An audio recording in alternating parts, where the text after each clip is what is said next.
Hello, everyone, and welcome to MIT Sloan Alumni Online.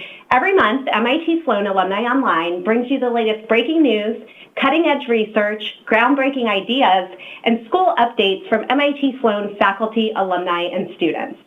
Today, I am thrilled to introduce our MIT Sloan Alumni Online speaker, Professor Nelson Repenning, who is going to lead us in a discussion on dynamic work design, a subject he has been researching for over 20 years. Professor Repenning is the School of Management Distinguished Professor of System Dynamics and Organization Studies here at the MIT Sloan School of Management. He also serves as the faculty director of the MIT Executive MBA program. Building on his earlier work in understanding the inability of organizations to leverage well-established tools and practices, Professor Repenning now focuses on developing the theory and practice of dynamic work design, a new approach to designing work that is both effective and engaging, and dynamic management systems, a method for ensuring the day-to-day work is tightly linked to the strategic objectives of the firm. Nelson holds a BA in economics from Colorado College and a PhD in operations management and system dynamics from MIT. He's also a partner at Shift Gear Work Design and serves as its chief social scientist. Professor Repenning, thank you so much for joining us today. Please take it away.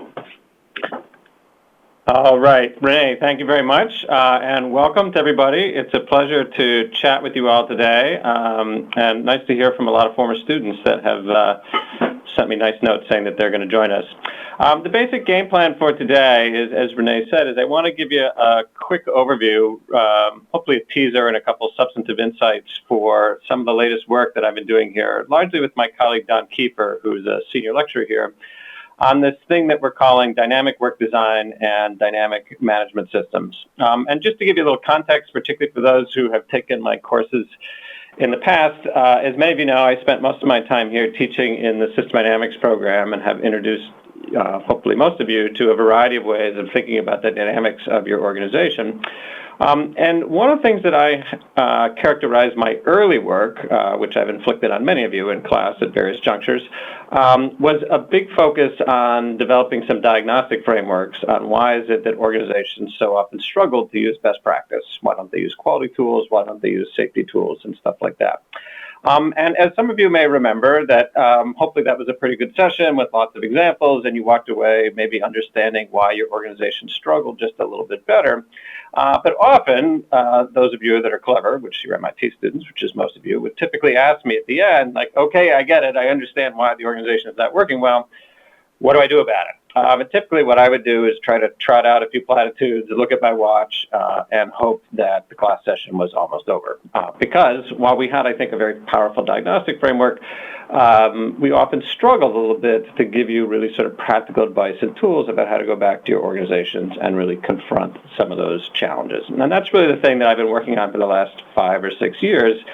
And so the stuff that I'm going to talk about today, dynamic work design and dynamic management systems, is really our attempt to build a toolbox and a set of frameworks that you can take back to confront some of the challenging dynamics that you otherwise see in your organization. And again, for those of you that took the System Dynamics course at some juncture in your time at Sloan, hopefully this will both look familiar but extend a lot of the material that we developed. And the way I'm going to do it is I have just 2 quick slides that will give some definitions of what these things are, but rather than kind of stay at the 50,000-foot level, I'm going to then do a deep dive into one element of dynamic work design that I think is both pretty interesting, and at the end I'll be able to give you a pretty specific tool that many of you hopefully can take back and start using right away. And then, as always, there'll be a variety of follow-on resources that we can connect you to try to move forward. Okay? So, whoops, wrong button here, sorry. So here's the big idea that really underlies all of this, and it was an epiphany that Don Kiefer and I had sitting in my office a couple of years ago, which is, if you remember back to your time at Sloan or other various sort of management and business-related frameworks that you've been given, you've probably had a lot of training in organization design, okay?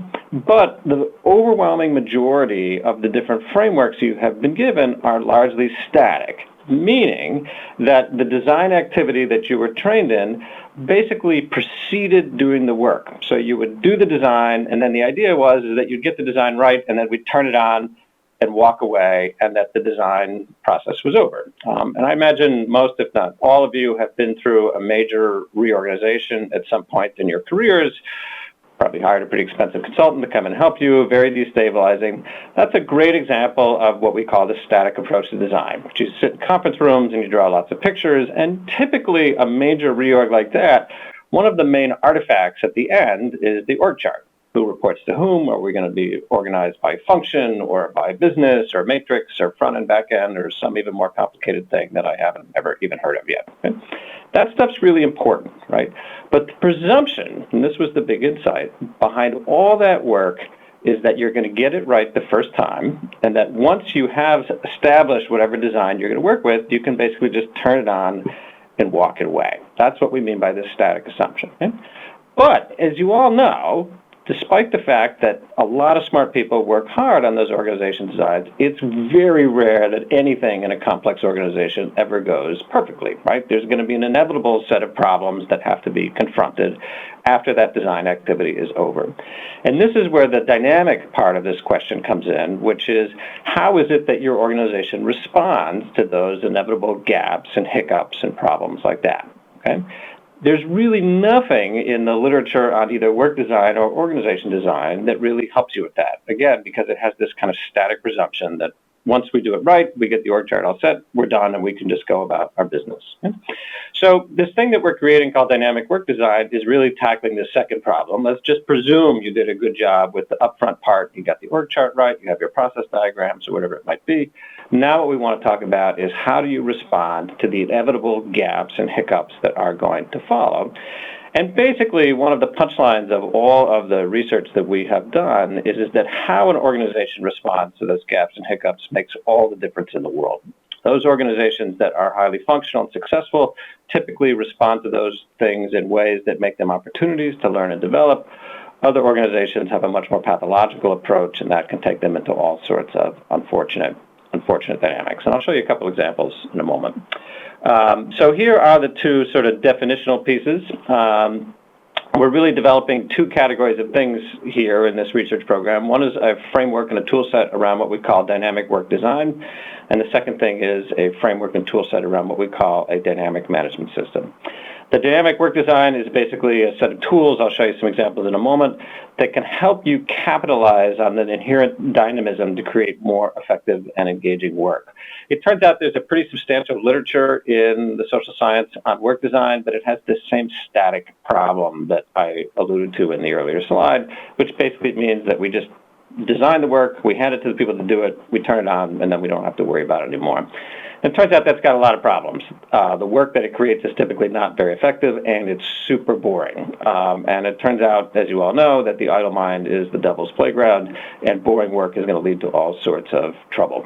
A dynamic work design can create work that's both more effective, but also a lot more engaging.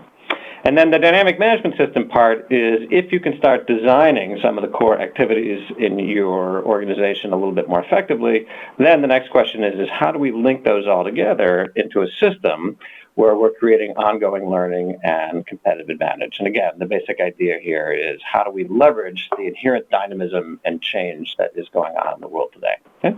So this has been a very active area of work. This is really kind of the main thing that I and Don and a couple other people are working on. We've got lots of papers and stuff in progress.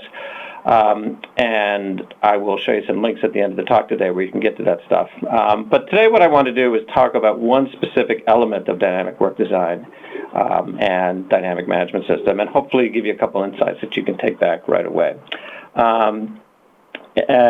So first off, to do that, let's start with at least where we are today, is that in thinking about what makes for a good piece of dynamic work, we have come up with 4 basic principles that we think people can use to make work more effective from a dynamic perspective. Now, this is research in progress. Don and I tinker with the wording a little bit. They have stabilized. I can't promise you that if we don't do this again next year, we might have 3 or 5 or something like that. But this is where we are today. And so here are the 4 basic questions that we now ask of any work process to see whether it's capitalizing on the dynamism. So principle 1 is align and reconcile activity and intent. And basically what that means is if someone is doing a job, are they getting regular feedback about whether the work that they're doing is meeting the targets? So are they just getting regular feedback on their progress? And then the second part is do they know why they're doing the work? And that's why we use this kind of odd language of reconcile activity intent, because what we're trying to cue people to, and this is supported by the underlying psychology, is that in a good piece of work, people are both getting regular feedback about whether I'm doing a good job or a bad job, but also they're having an ongoing conversation about why. If I didn't achieve my goal, was it that I did something wrong? Was it an external thing? So the first principle is, are people engaged in that conversation about is their work meeting the goal? Okay? Second principle, connect the human chain through triggers and checks. What we mean there is that if you envision a piece of work that has folks on the front line doing it, the next question is, how do leaders get involved? Well, our experience is that you want to design the rules through which leaders intervene as much as possible in advance. And so we use this language of triggers and checks as a sort of shorthand for what are the rules that leaders use when they want to intervene. Right? If you go to a really well-designed production process, like you might see at Toyota, they have triggers designed throughout the process. If a little thing goes wrong, immediately the supervisor is going to come get involved. Most work is not nearly so well structured, and so what it means is that leadership interventions are often a kind of random process that's really just dictated by the state of the leader's calendar that day. We can do a lot better. Okay? Third rule is structured problem solving and creativity. So if you take the first two rules seriously, what it means is we're giving people regular feedback about whether they're doing a good job. Number two is we have a set of rules that will escalate problems to more senior leaders when they get big enough. Principle number three is what do we do with it? So we have a problem, it's been escalated to the next level in the hierarchy. How do we confront it? Well, we spend a lot of time around here now teaching sort of the basic methods of structured problem solving so that we can make sure that if something goes wrong, we fully capitalize on the learning opportunity that error has. So many of you may know the kind of Toyota mythology of this phrase that a defect is a treasure. Well, it turns out that's really true. Anytime something's gone wrong in your organization, there is an opportunity to learn from it, but we need to make sure that we have a kind of structured process to take advantage of that. And then the fourth principle, which is probably the newest one that we've added, and we're going to talk about managing that in just a moment, is what we call manage optimal challenge. What we mean there is if you take the first three principles seriously, what it means is we're giving people regular feedback. When they miss their targets, we're going to escalate. When they escalate, we're going to engage in structured problem solving so that we can prevent that problem. What the fourth principle says is there's only so much problem solving we can handle, right? Think about it this way. If you can get to, achieve your work target by 2:30 in the afternoon every day, doing your work perfectly, that's a great job, but you're not really learning much, right? On the flip side, if we're shutting the production line down every 5 minutes, then we're not getting anything done, right? And somewhere in between those two extremes, there's the right amount of challenge that we put into the system that says, yeah, we're getting our work done, but we're pushing people hard enough that occasionally we have a shortfall and a gap that we can then go learn from. And one of the things that Don and I have discovered is that in well-designed work, what organizations do is they have some kind of lever that they use to really carefully manage that optimal challenge. Most organizations do not do this well, and we think it represents a huge opportunity for improvement. And in a moment, I'm going to give you a couple of tricks about how you might think about that optimal challenge problem. Okay? So that's dynamic work design at a high level. As I said, now let's talk about an example. So I thought I'd pick one that I hope is near and dear to everyone's hearts. How many of you feel like you have too much to do? So I gave a version of this talk the other day, and I asked the audience, how many people have more than 100 emails in their inbox? Everybody in the organization raised their hand, myself included. Then I went up to 500. Still about half the people in the audience raised their hand. And then there were a few people like me that had more than 1,000 emails waiting in their inbox, right? We all have too much to do.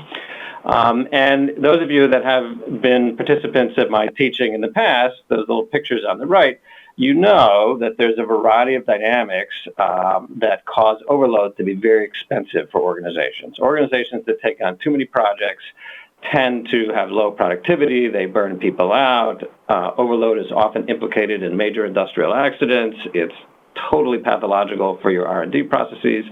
Putting too much work into your organization is actually a very dangerous thing to do, even though it happens all the time. Okay?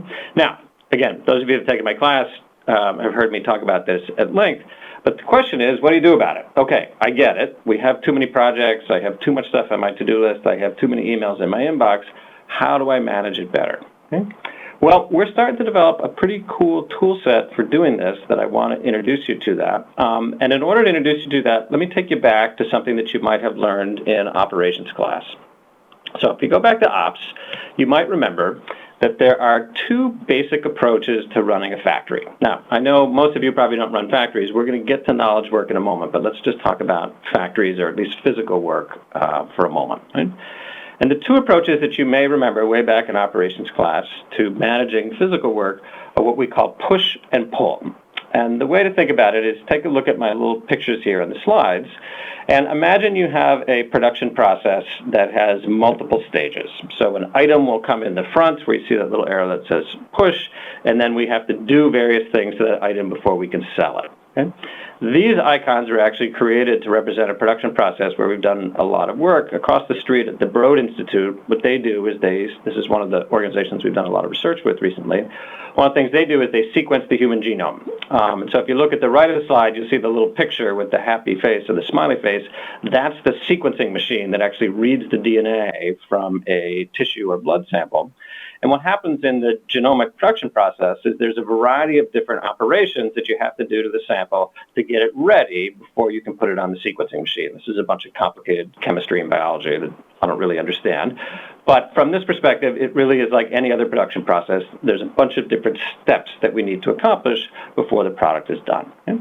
Now, what happens in a push production system is that the sample shows up at the left-hand side of the slide there, and the moment it shows up, we push it into the process, and it sits in a pile of work-in-process inventory and waits until someone has time to process it. So that technician or lab person will take that sample, do their thing to it, and then it moves to the next part of the process.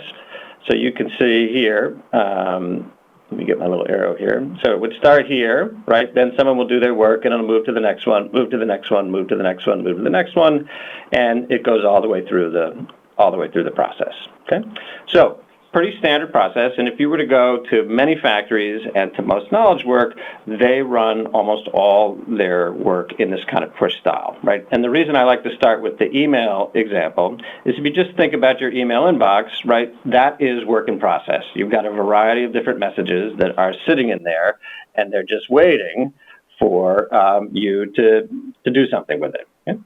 Now, what I have on the bottom there, is the alternative, which is called a pull production system. And pull production systems work a little bit differently. What you do in a pull production system, if I can get my little arrow in the right place, is you restrict the amount of work in process that you allow to accumulate. So if you go to the Broad example, they would fix the number of samples that were allowed to sit between the different production processes.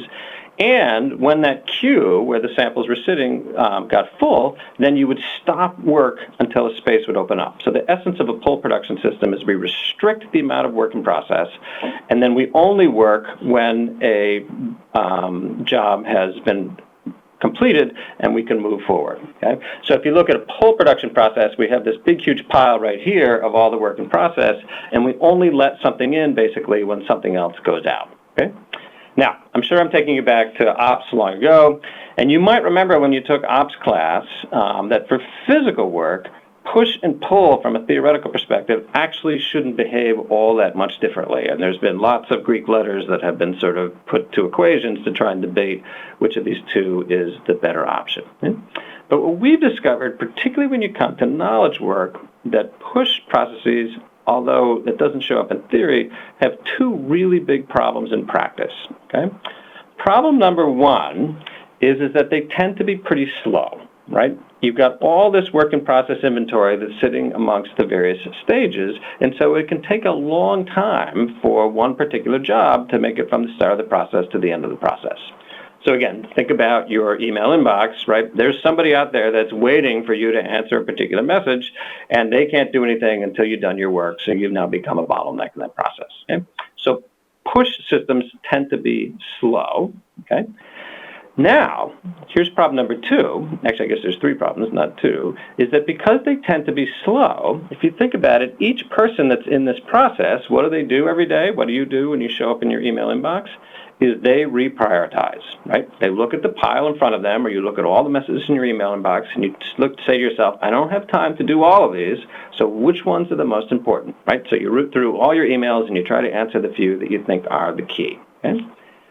However, it's not clear that the priorities you use to triage your email inbox are exactly the same one that your colleagues might use or that your organization might use. And so everybody in this production process is doing that reprioritization every day, okay?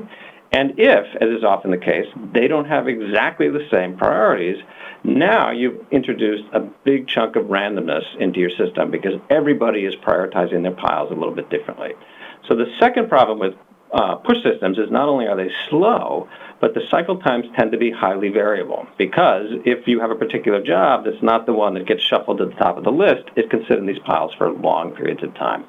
And then this leads to problem number 3, which is when you have a production process that is slow and random, senior leaders are not going to stand idly by when a job that's really important to them is stuck in the bottom of someone's pile. So what do? They're going to go call you, they're going to come to your office, they're going to send you a text message, and they're going to say, hey, that job right there, that one's really important, and they're going to hand carry it through the process. Okay? Now, in the manufacturing world, that's called expediting, okay? But there's an equivalent that happens in knowledge work all the time, and it could be by text messages or voicemail or just your box coming to your office, okay? Expediting is highly destabilizing because what it means is while the expedited job may now be moving quickly, it's just shuffled all the other jobs back to the bottom. Expediting creates huge amounts of headaches, and anyone who's ever worked in a factory job that's done it will soon learn that pretty soon if you do enough of it, it's actually the only way thing ever gets done, and now the process has descended completely to chaos. Okay? So pull systems have a lot of problems. They don't work real well in physical work, but it turns out they're even worse in knowledge work because you can't see the physical manifestation of the work. And that's actually going to be sort of the solution to our problem a little bit later. But the basic problem with push systems is they're slow, they're highly variable, and they take tons of manual intervention because you've got this huge amount of expediting that's going on. Okay? Pull systems, in contrast, tend to work very differently. And there's really only 2 rules you need to use an effective pull system, which is number 1, as I told you before, is we need to fix the amount of work in process so we don't let huge piles accumulate from job to job, right? We just say, look, in this case, only 2 samples can sit between each job. But the other rule of a pull system, and this is the really important one, is you look at this pile here, the first one, this is where all the samples are waiting to enter the lab or all the emails are waiting to be released into your organization, is you're only allowed to reprioritize once. Okay? So we can reprioritize that first pile as many times as we want, but the second rule of a pull system is once we let it into the process, it needs to go through untouched. Okay? And our experience has been is that when you implement pull correctly, even in physical work, you can get huge improvements. So as an example, let's go back to Broad as a moment. As I said earlier, basically what they do is tissue samples come in one side of the door. They do a variety of chemical and biological interventions to them, and then they put the sample on the sequence reads the DNA, and they provide data back to their clients, which is largely researchers. They used to run a push system. They had hundreds, if not thousands, of samples floating around the lab. Their cycle times are very long and highly variable, and all the production staff spent the vast majority of their day doing nothing but expediting really important samples, right? They have now switched to a pull-oriented system, and if you look at my next slide, you can see the results here, which is just by moving from push to pull, they have made some dramatic improvements in the productivity of their research lab. So, for example, you can see that the average turnaround time has fallen by more than 50%, and in fact, the variance has become much, much lower if you look at my scatter plot on the left. And the other thing is that one of the problems that they had, because they were using a push system and it was so variable, it was very hard to keep the sequencing machines that actually read the DNA fully utilized, which is a big problem because those sequencing machines are actually super expensive. It's the most expensive capital item. And prior to the implementation of the pull system, they had a very hard time ever getting that utilization above 50%, right? If you think about any of your organizations, if you're not using your most expensive capital more than 50% of the time, hard to be profitable, right? Once they implemented the push system, the system calmed down, dramatically stabilized, and you can see that they got an almost immediate improvement in utilization. And I don't have the data in this slide pack, but now they run over 90% utilization on those sequencers day in and day out, and their cycle times are extremely predictable. Okay? Now, that on its own is not super surprising. Pull systems have been used successfully in a variety of different sort of physical work contexts. But let me show you another example of how effective pull can be. This is actually from a student project. So this is from Abil Manji, who's a Sloan Executive MBA that graduated in 2015. He's a cardiac surgeon at the Yale University Hospitals, and here was his problem. So he took the organizations lab class from me, and his problem was that some days he would finish a heart surgery. Patient should leave the operating room, but there was not a bed available in the associated intensive care unit. And that meant that the patient who had just had this very invasive, dangerous procedure might actually have to wait in the hallway sometimes before they could be admitted to the ICU. Okay? So it turns out, no big surprise, this is bad. And in fact, there's some good clinical research data that shows that the longer the delay is in the operating room to the intensive care unit, the more complications the patient is likely to experience. So, for example, if you look at what this chart shows, is if there was a delay in the operating room, the average heart patient spent 104 hours in the intensive care unit, whereas if there was no delay in the operating room, they only required about 92 hours in the intensive care unit. So you can see here that actually getting the patients into the intensive care unit faster caused them to spend less time in the intensive care unit. And if you think about it, that's not too surprising. If you've just had heart surgery, you want to be in the environment that has been designed optimally for your recovery.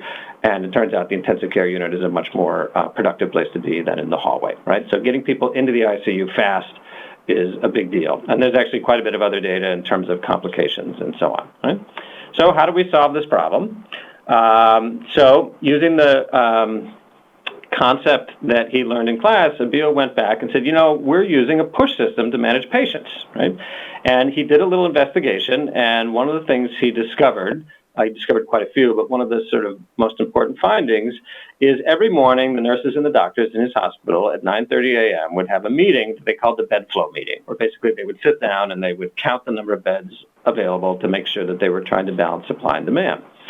The problem was, though, that surgeons started their cases 2 hours earlier at 7:30. So a surgeon might start a heart surgery case not knowing full well whether, in fact, there was going to be a bed available for that patient. So they were essentially pushing patients into the intensive care units and the hospital floors, and sometimes they would accumulate, in this case, work in process in the hallway. So all Abil did for his project, there's some more subtleties here than I'm going into the detail, is create a more pull-style system. And this chart here shows a little dashboard that they created. And basically, the big intervention they made along with the dashboard is they moved that bed flow meeting from 9:30 a.m. to 5:30 a.m. So they would have the bed flow meeting before they would start surgical cases. And they would make an assessment of how many beds they think were going to be available that day.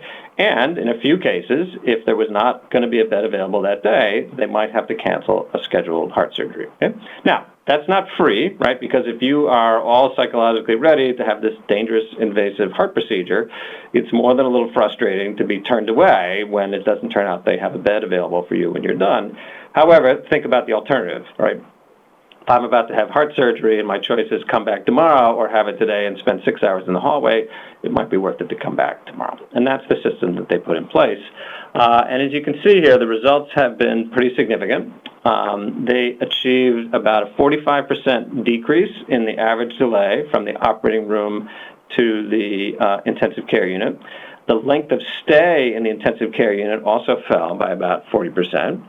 And if you look at this slide, you can see that most impressive perhaps is they've had a very substantial cost reduction, about a 20% decrease, because they're getting people out of the intensive care unit sooner, fewer complications, into the regular floors sooner, and home sooner. So just a really simple change here of moving from a kind of push-style system to a pull-style system had a really big impact in this particular case. Bill and I are actually working on a paper about this, and hopefully we'll have something available for you all to read about this soon. Okay? So bottom line is that pull techniques can work very effectively for physical work.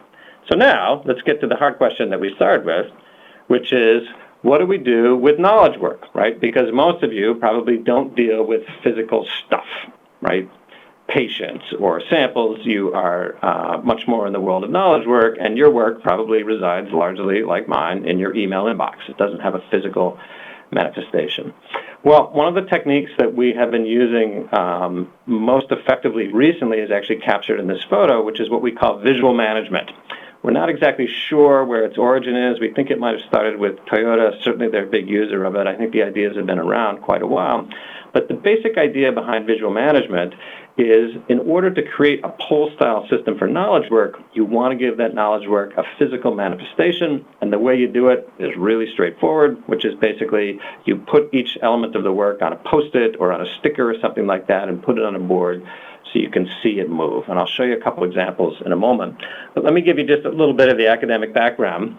So one of the topics that's getting pretty hot in psychology right now that will sort of help understand why this visual management thing works is something called mental scaffolding. And there's a very nice paper by Josh Ackerman, who used to be here, and John Barg and some other folks.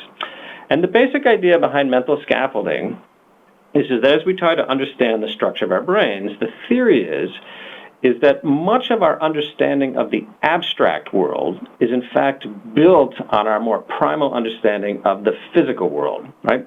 And if you think about it from both an evolutionary perspective and a developmental perspective, our first experience as a species and our first experience as an individual is with physical stuff, right? When you're a kid, you pick up toys, you throw them around, and for the overwhelming majority of the time for the species, we largely interacted with physical things, right? Whether it was hunting and gathering or whatever it might be. Knowledge work is, from an evolutionary perspective, a very new phenomenon, okay? Because of that sort of primal nature of the physical experience, Ackerman and others have done these very clever experiments that show that very often our understanding of abstract comments, or abstract concepts, is built on that more primitive understanding of the physical construct for which we had earlier experience. So, for example, as you can see in the slide there's a set of experiments that suggest that if I interview you while I'm holding a warm cup of coffee, I'm more likely to rate you as a warm individual, right? And the idea behind the scaffolding is that my understanding of the abstract concept of emotional warmth is actually built on and connected to my more primitive understanding of the fact that some things are hot and some things are cold.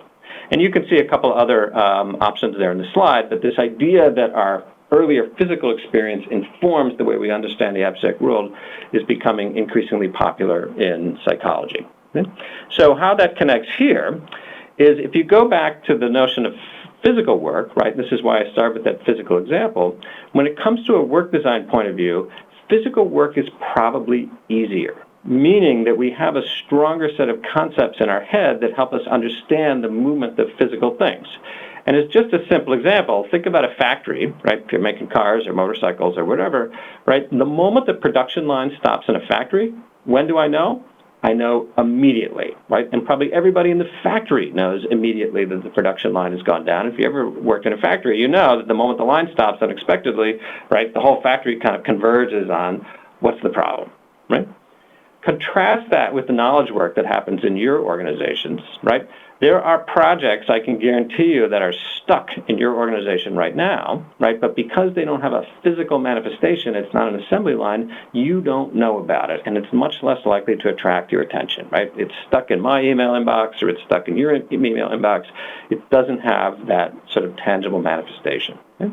So the idea behind visual management is, let's leverage that sort of facility that we have developed, both evolutionary and developmentally, with interacting with the physical world by taking knowledge work and giving it a more tangible or physical manifestation. Okay?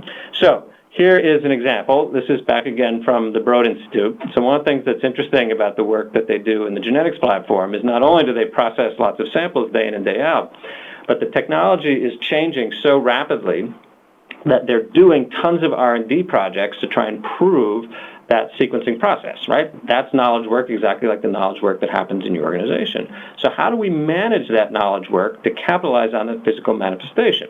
Well, here's a photo of one element of their visual management system, right? What they've done is they've taken all the R&D work, they put it on Post-its, so it's very simple, just Post-its and markers, and they've organized it on this board here so that they can start to see the knowledge work move through their organization, and in particular, what they really want to be able to see is, when is a project stuck?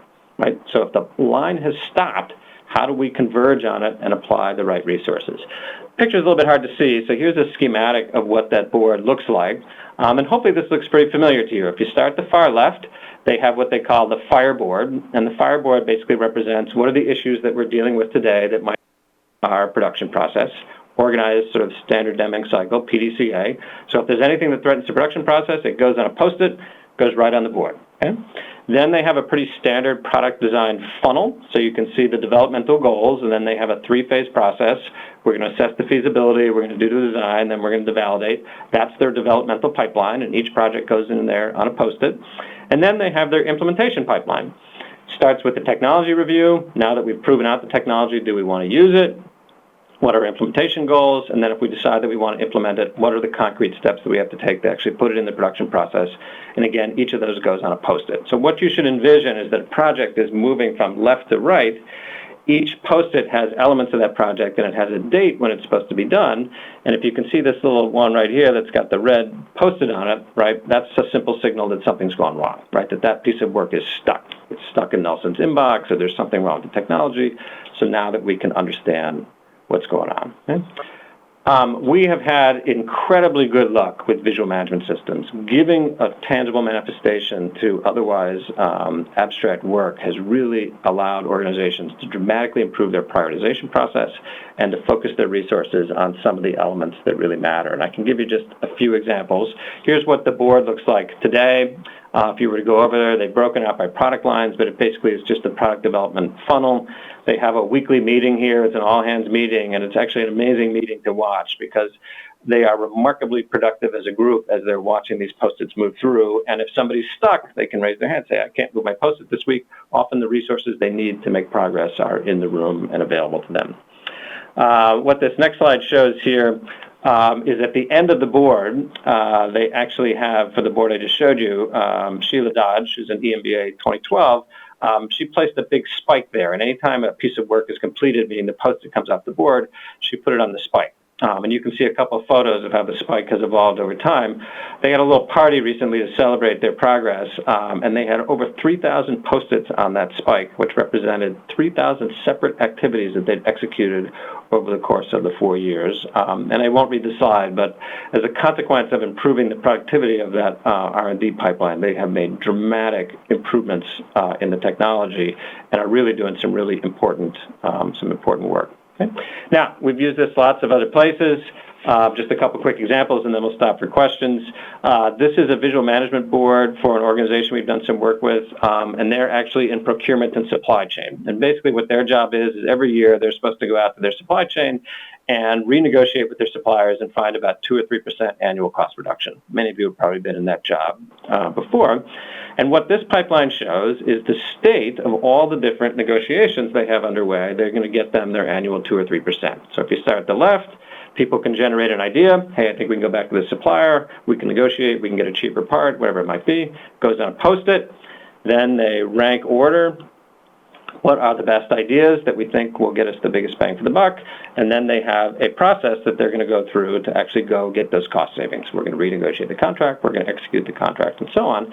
And so now the leader of this organization, who's on the hook to deliver this 3% reduction every year, he can look at this board, do all the ideas in question we have, add up to 3%. If not, we better do a little bit more brainstorming and get some more stuff in the funnel. And where are we stuck, right? You can see this Post-it's got a little dot on it. Some of these pink Post-its often represent stuff that's behind. Now he can allocate his scarce attention as a senior leader. Okay, maybe I need to go help this project, or if that one's not going to work, we need to go back to the drawing board and we need to find something else. So a visual management system allows him to see what is the state of all the knowledge work and where can he allocate his scarce resources most effectively. Okay. Now, finally, since I figured I was teaching this stuff and we'd had such good luck with it, I thought that maybe I should try it myself. So if you come visit my office, what you'll see on the far wall is I now have my own visual management system. This is a photo of it. If you want to get dizzy, I can move my webcam over in a moment so you can see the current state of the board. But basically, I have 2 parts. I have my funnel of research I'm doing. So each Post-it there represents a paper that's in progress. I have a little priority ordering column there in the middle, drafts in progress, revised, comments submitted, and so on. And so now when my co-authors come in and they're wondering where stuff is, they can see right away what's going on. And then below that board is this one, and this represents sort of my daily activity. And what I try to do here is I try to sort of make exactly the same decision you all have to make, which is how do I balance sort of research work versus all the other things that are required of a faculty member. And so each box, bigger box here, represents a day, and that little 2.5, what that is that's actually my target for how many pages I'm going to write a day. And after some sort of iteration, I've discovered that 2 I can usually get done, 3 seems to be a little bit too many, so 2.5 seems about the right number. So I set myself a target. You can see some days I miss, then you get that ugly red number that I hate to put down. Some days I exceed it. That's the green one with the circle. And then the little yellow Post-its represent all the other activities that I have to schedule, whether it might be finishing a set of slides or getting ready for a class. And then the big purple Post-its represent teaching, right? I have not yet calculated the data, but if you talk to my co-author colleagues, you will see that this simple representation has dramatically improved my productivity. In fact, I'm a little bit embarrassed about the size of the impact that it's had. But it turns out I hate writing those little red numbers in that box every day, so there's been a strong incentive to get stuff done, and it's helped me make a lot smarter decisions about how I might allocate my time across the various things I've done for them. So it's been very successful for me, and if you want to stop by and take a look, I'd be happy to show it to you. Now, in terms of taking this home, as I said, we've got lots of stuff that we're writing on this. There's going to be a series of papers coming in the Sloan Management Review about this. EMBA students know this has become a big part of our current teaching. Got a couple blog posts. But if you want to get started, let's go back to the question that we had before, which is if you have too much to do, try this simple exercise. Okay, which is just take every project that your group is working on and write it on a Post-it. Each Post-it should have the project, the name of the person who owns that project, and a due date. And then create some little version of this schematic that's on the slide on a whiteboard or a wall somewhere in your office, and just start populating it with all those projects. What phase are those projects in, right? Are they in the idea phase, feasibility, develop, have we agreed, or whatever? And what you'll find, and we've done this exercise now with many people, is the first thing that you'll find is that, number one, you've got way too many projects going, right? And being able to visualize it will help you make help you see how overloaded you actually are. And the other thing that you will almost invariably discover is that the priorities to your organization for projects are not nearly as clear as you thought, right? I might think that this project is the most important one. That one happens to be the one I'm working on. But someone else thinks that this is the most important project that we're working on, and now we're running at cross purposes. Allowing people to visualize and then having a regular meeting where most places do this once a week. They stand in front of the board for an hour. Each person reports out, and any work that's not moving on its assigned date, that's the stuff that we're going to talk about, has proven to be an extremely effective way of kind of increasing the velocity with which projects are moving through your organization. It will allow you to set much clearer priorities, and you'll have a much better shot at managing that sort of persistent overload problem that we started with. Okay, let me stop there. So just a couple additional resources. We have a 2-day dynamic work design course that we teach 3 times a year. Love to see any of you in there if you're interested in learning more about this stuff. There's going to be a series of papers about this that will be forthcoming in the Sloan Management Review. The first of these is on structured problem solving, and that will be out in the spring issue. And then I have a little blog where I do sort of shorter pieces, just kind of updating this, and you can see the web link there on our Insights page. So let me stop there, and I think Renee's probably got a few questions I can try to tackle before we wrap up. So thank you all for your attention. Let's see what we can do with the questions. All right, Renee, what do you got for me? Great. Thanks, Nelson. That was really informative. I actually picked up a lot of tips for myself, so I appreciate it. We have a lot of questions that came in before the session that you got to a lot of them in your presentation, but I want to remind everybody that they can enter their questions now in the right-hand column under the Q&A, and we'll get to those questions as they come in and as time allots. So the first question I have for you comes from Jeff Stein, who is an LGO from the class of 2013, and he's joining us from South Carolina. And Jeff asks, in a company with a strong sense of respect for hierarchy and political sensitivities, what are your recommendations for influencing positive change, especially in cases where I think an initiative needs course correction? Okay, so that's a good question. Great question, in fact. And let me take a crack at it, and then, Jeff, feel free to give me some nuance. So what I would suggest, the first thing is I think that the way that most organizations think about change is a little bit wrong-headed, in the sense that most places, at least I work with, almost always bite off more than they can chew and tend to structure these very large change initiatives where they're trying to fix everything at once. And then that very typically runs afoul of culture and politics and all the usual stuff that you learn in OP here. I would strongly recommend, particularly if you think there's a course correction needed, and whether it's overload or visual management or wherever it might be, is to pick a very specific manifestation of the problem that you're seeking and try to run some kind of pilot project or make some kind of course correction in that specific manifestation. So as an example, in some of the work that I've done on maintenance, very often when there's a maintenance problem in a plant, they're going to kick off a huge maintenance initiative, and we're going to improve the uptime of every plant and compressor and so on and so forth. I would strongly recommend is, pick one unit, one type of pump, and see if you can do a project that you can make progress in 30 to 60 days, right? Generate a small win, show that there's an alternative that's a little bit better, and then move on to the next one. So proceed much more incrementally. So, I like to say this is you'll typically do a lot better with 12 one-month projects rather than one 12-month project. I'm looking at the phone, but that's probably not helping you very much. Sorry about that. So I think be very focused on specific results and try to get away from that kind of larger, we got to change everything mentality, which is often where organizations head. And to connect it to what we talked about today, if it is particularly knowledge work, some kind of visual representation that can allow you to show progress to your hierarchy and can allow the senior people to intervene in specific places where they really can be useful, can be a big part of that change process. If you go to the R&D side, in my experience, when something's going wrong in an R&D process, senior leadership will kind of fly in and they want to change everything at once, and they get in the way, and they disrupt projects, and they tend to make things worse.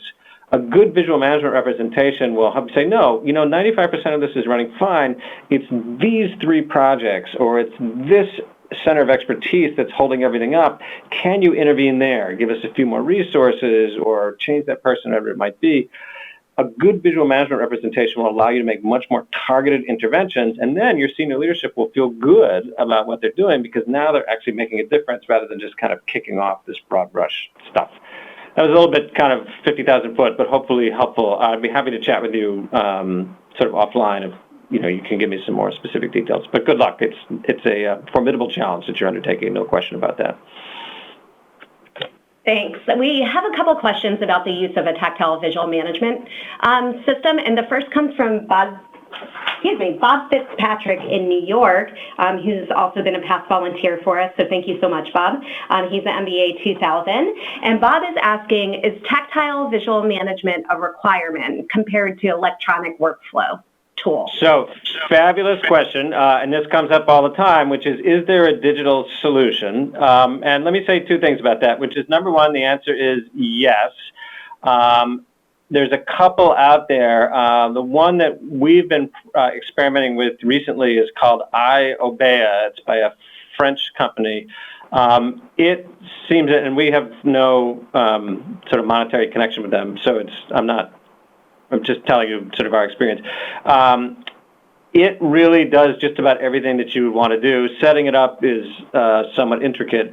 That said, my experience is that where possible, and it's not possible everywhere, you want to start with a pencil and paper system first if you can. And once you kind of master the pencil and paper post-it marker system, then I think it makes more sense to then go to kind of a digital representation, because, and I don't really understand all the details yet, but that tactile, write it on the Post-it, move your Post-it with your hand, and so on, really seems to actually be an important part of the process. And my guess is it connects somehow to that kind of scaffolding idea that I gave you earlier. This is probably going to be the next 5 or 10 years of my sort of research career. That said, if you go to the Broad, one of the benefits they have is all their people are located in a couple buildings very close to each other, so they can all get around a big board every week.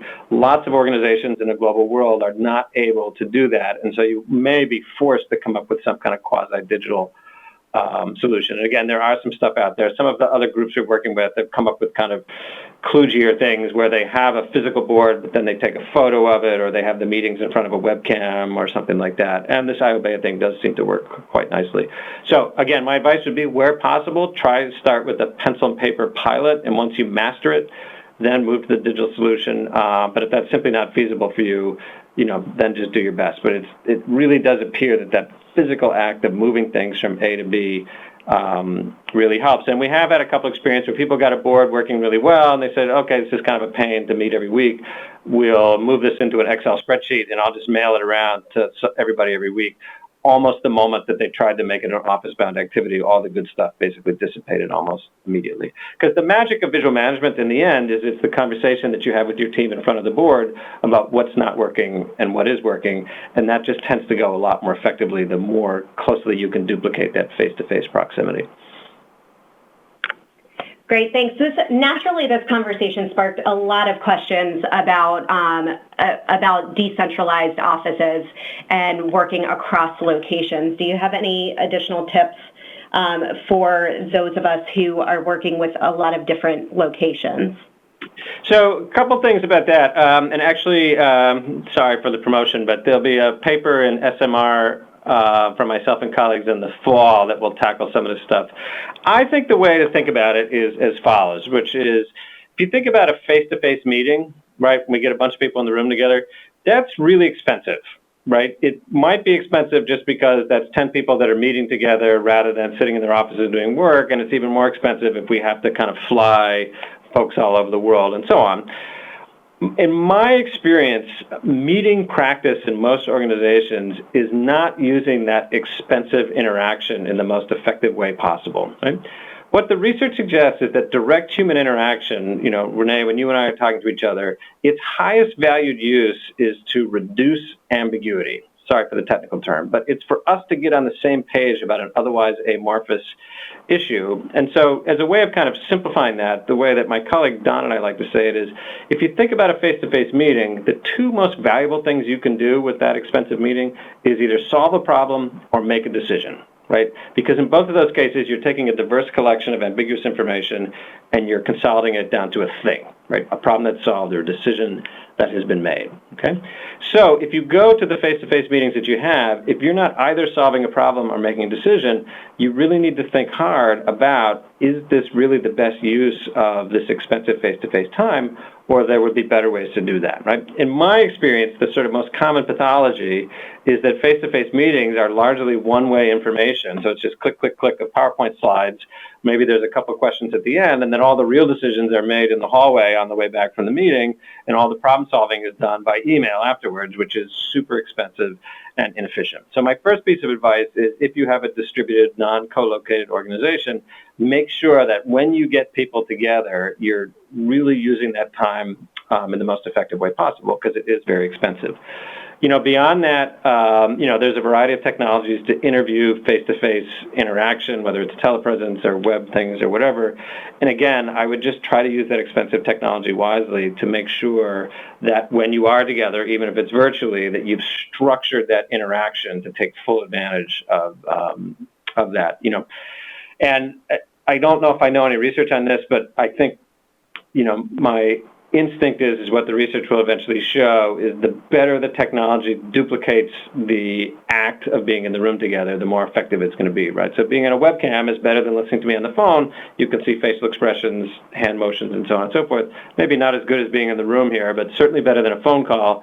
And a phone call is definitely better than a text message or an email, thing like that. So kind of think of your communication tools as sort of a cost-benefit trade-off, and use the expensive ones for the stuff that really matters. And again, the rule that we basically use is, are you solving a problem or you're making a decision? If you're not doing either of those things, then maybe there's a cheaper method that you could use in that case. And again, watch SMR for the fall for sort of a more detailed version of that argument.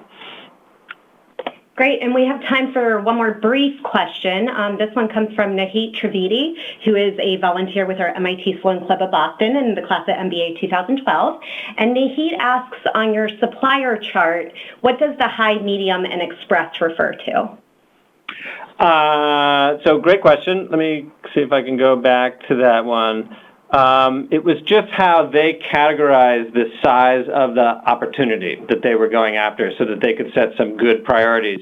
So an express would be, look, we've identified an opportunity with a supplier where we think we can get a big cost savings. Let's make sure that we're fast tracking that one. We're going to go right after it.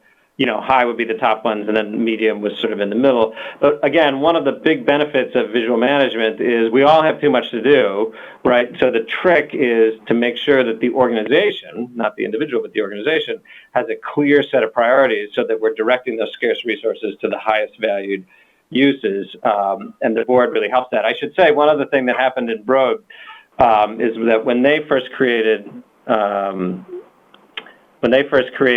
this representation, one of the things that they discovered, and we've seen this happen in every organization that we've helped with visual management, is they discovered a ton of work that was going on in the organization that not everybody knew about.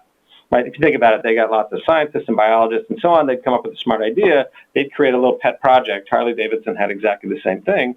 And they'd be spending time on it. But because no one else knew about it, people couldn't make smart sort of organizational level priorities of was that the highest valued use of that person's time. So at Broad, they called it the underboard. And the underboard was kind of all the secret projects that were going on in the building that the leadership didn't know about. And it took quite a while, sort of persistence and kind of, pushing on the cultural lever there to kind of get rid of the underboard so that everybody agreed, these are the 5 things that really matter. This is the stuff we're going to work on this quarter. In our experience, once you get rid of the underboard and the secret project, the velocity of the work that remains will dramatically improve, and you can see big, big gains in terms of the productivity of your knowledge work processes. Great question. Awesome. Thank you so much. That was our last question. So do you have any final remarks before I switch into giving information on upcoming events? It was just great to interact with you all, and thank you so much. And I look forward to connecting with you all in the future. Thanks a lot for taking the time to chat with me today. Great. Thank you, Nelson. We really appreciate your time. For those whose questions didn't get answered, we'll do our best to see what we can do to help out with that. To the Sloanies and friends who joined us today, thank you so much for joining the conversation and making it interactive and incredibly educational. We look forward to seeing you in the upcoming months for our future programs, which are made possible in part by the Sloan Annual Fund. To touch on our upcoming virtual events, the next Sloan Alumni Online programs are scheduled for March 3rd, when David Beck, MBA 2006, who is the Chief Strategy and Ventures Officer at Turner for TBS and TNT, will be presenting on the state of media and entertainment, survival of the innovators.